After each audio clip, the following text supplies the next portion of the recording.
everyone! Alors la famille, j'espère que vous allez bien. Et si vous n'allez pas bien, sachez que ça ira par la grâce de Dieu. Alors, les lovers des cheveux nappy, bienvenue on my YouTube page. Aujourd'hui, nous allons parler du type de cheveux.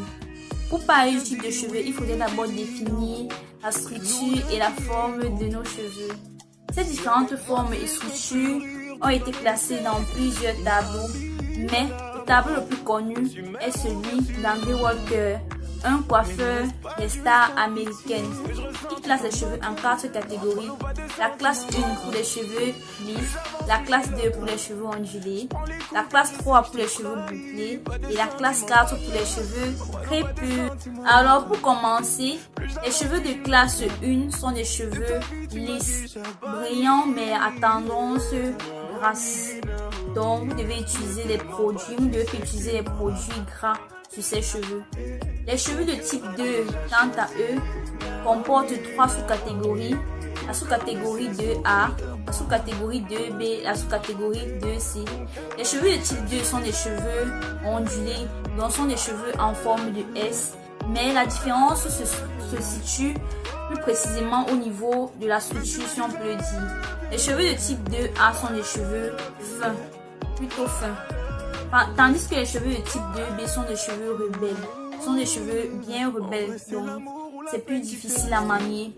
Et les cheveux de type 2C sont encore plus difficiles à manier, ce sont des cheveux encore plus rebelles. Ensuite, nous avons les cheveux de catégorie 3. Les cheveux de catégorie 3 comportent également 3 sous-catégories.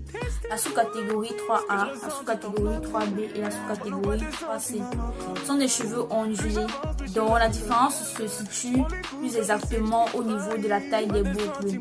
Les cheveux de type 3A sont des cheveux bouclés. Les boucles sont plus grosses et plus bien définies.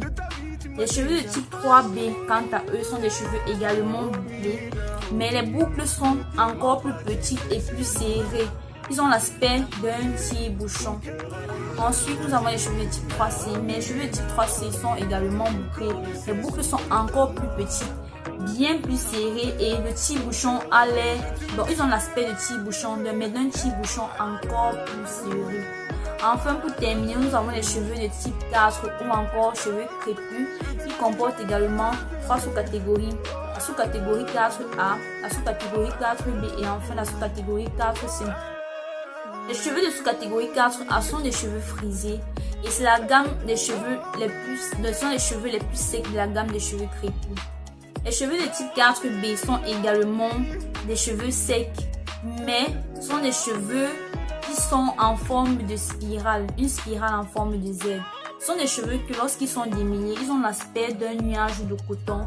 Ce sont des cheveux qui shrinkent. Ils shrinkent à environ 75% de la longueur des cheveux réels, comme vous pouvez le constater. Bon, comme vous le voyez, ce sont des cheveux en forme de Z, comme le montre la photo ci-dessous. Et enfin, nous avons les cheveux de type 4C.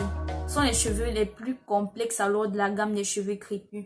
Ce sont des cheveux qui poussent lentement et qui nécessitent énormément de soins. Ce sont des cheveux qui ont besoin d'être chouchoutés, choyés.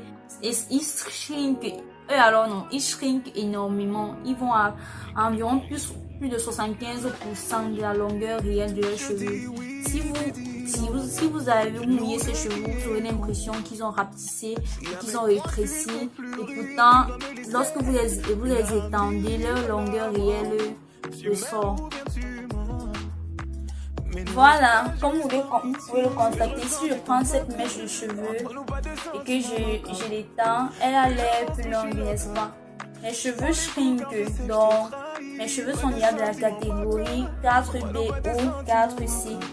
Mais mes cheveux, je ne dirais pas que mes cheveux sont de la catégorie 4B parce que mes cheveux, les mèches de mes cheveux n'ont pas une forme de spirale en Z, donc je classerais plutôt mes cheveux dans la sous-catégorie 4C.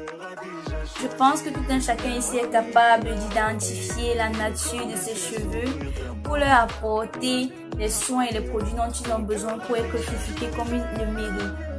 Si vous avez aimé la vidéo, n'hésitez pas à liker, à partager et surtout de vous abonner et d'activer la cloche de notification pour ne rien rater des prochaines vidéos que je posterai. Ciao, ciao!